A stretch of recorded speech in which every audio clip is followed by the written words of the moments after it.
it's more of episodic experience. It's a story, oftentimes, because you're in a place, you're doing something, and you can create a story out of it. And the older brain is very prone to remembering stories, more so than semantics. In school, we care more about semantics than episodic, but sometimes we use episodic approaches to teach you a semantic concept. So we're giving you an experience, and you hope that through that experience you remember. And if you want to memorize the digits of pi, the world record for digits of pi, I think, last I heard, like 64,000 digits, something like that.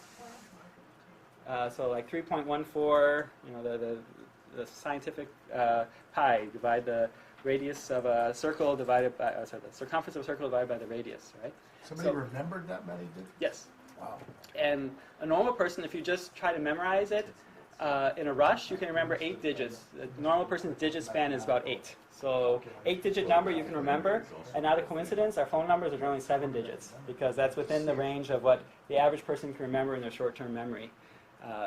So generally we have a 7 to 8 digit short-term memory.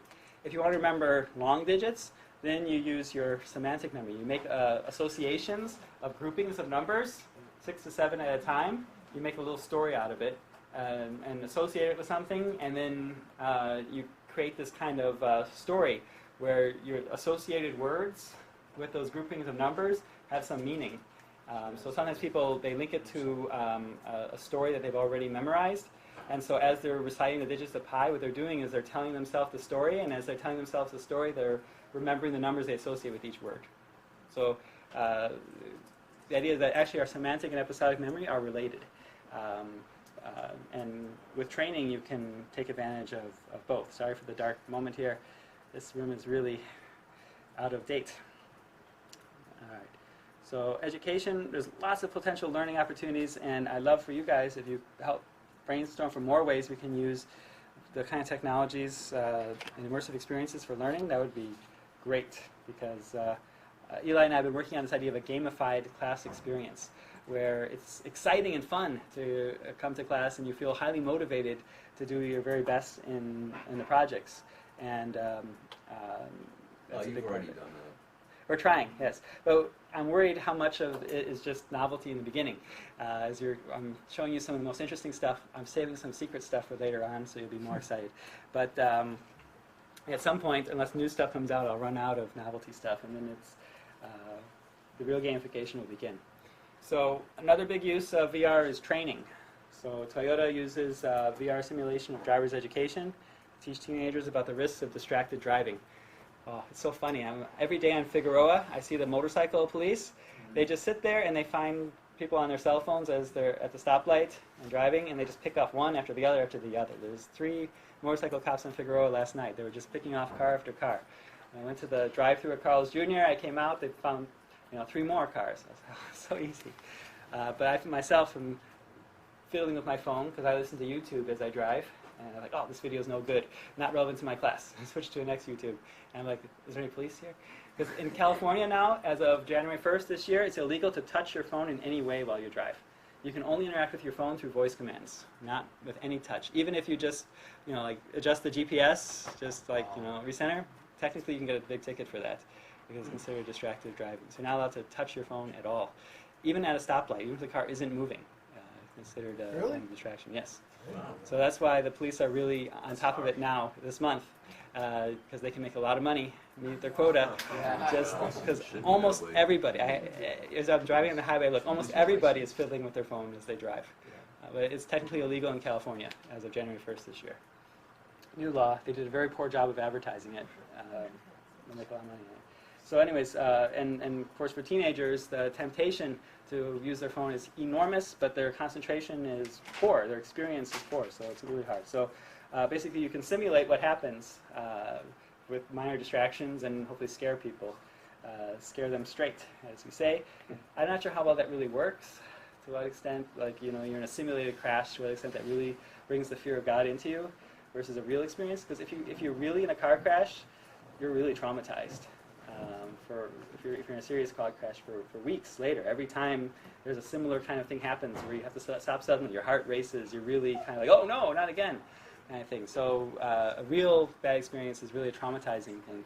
we could do that to you in virtual reality perhaps, but it may not be a nice thing to leave you traumatized for days. So I have some concern whether this is actually useful, but at least make people more aware than just telling them you shouldn't drink and drive kind of thing. You shouldn't touch your phone and drive, because that words alone aren't as powerful as the experience. But there's a risk that the experience could end up being too powerful too. All right. There's in the technology class in the first day, I don't remember where I put the link, but we saw HTC Vive came up with a new device that allows you to experience real objects in the virtual world.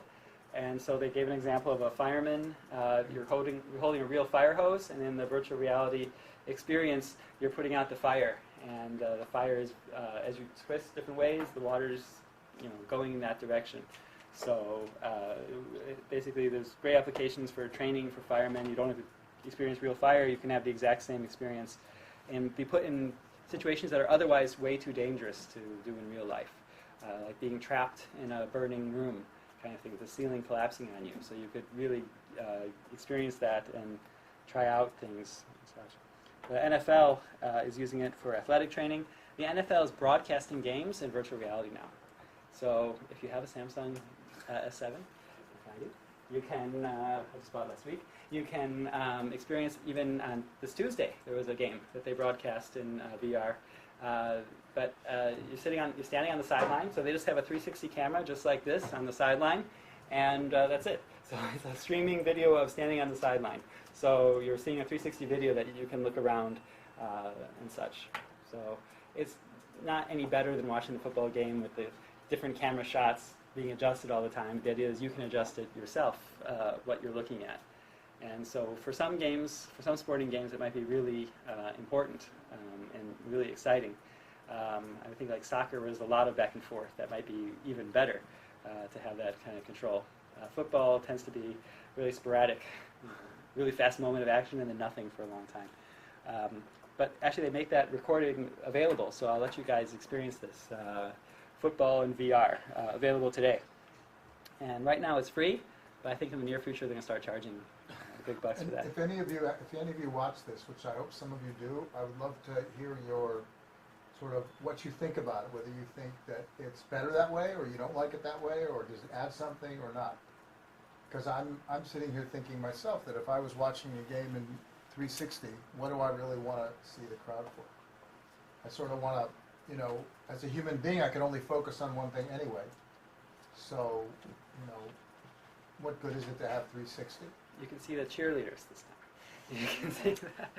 You can see some other of the entertainment. Maybe the halftime show. Sometimes there's a lot going on in the halftime show, and being able, and you can watch it over and over again and see different things that happened. Right? Sometimes that's interesting. There's different parts of the show going on. The Lion King. You can see the Lion King stage show in 360 too.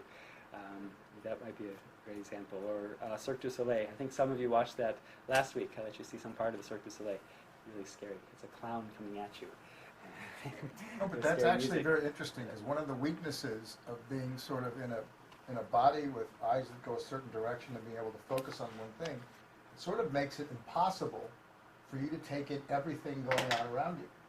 So if you look at a scene again, or 2 or 3 times, then you might all of a sudden see that there's a whole different dynamic happening than just what you thought. It has to do with memory and how you actually remember scenes that you're in. You're really remembering it as sort of little connected movies or little connected pictures, and in this you can actually fill it in. So it's fascinating. And of course, there's a huge opportunity for entertainment and journalism. So you can attend concerts, sporting events, music videos, erotica. We experience new events as if you were there personally. And movies. So the idea of filming movies in 360 is kind of a new concept, building on the 3D aspect. It has a lot of risk associated with it, and there's probably a specific style that you would want to do, and we're going to get to experiment a little bit with that style. I think you probably want to keep most of the action in a narrow range, and maybe have one experience at the end where it makes sense to turn around. So you get that justification for why you had to use the 360. So we'll experience with that. So those are some of the major ones. I hate this way, this is a long delay. there's more that I had skipped over. I just want to make sure I address. Sorry for the blackness. So travel and tourism is a big one. So you can visit the Taj Mahal already, the Great Pyramids. I've always wanted to see the ancient pyramids, but it's not worth it to get on a plane to Egypt. It's such a long flight. So unless you have another reason to go to that region of the world, the virtual experience might be better. And it's better for the environment and better for those sites if there's less people going there. So it used to be that only people with significant wealth could travel. Now travel is so cheap, almost anyone could go. So these sites are getting overrun, and so this might be a way we could make the sites less crowded and they can last longer. Or really exotic places like rainforests, for example.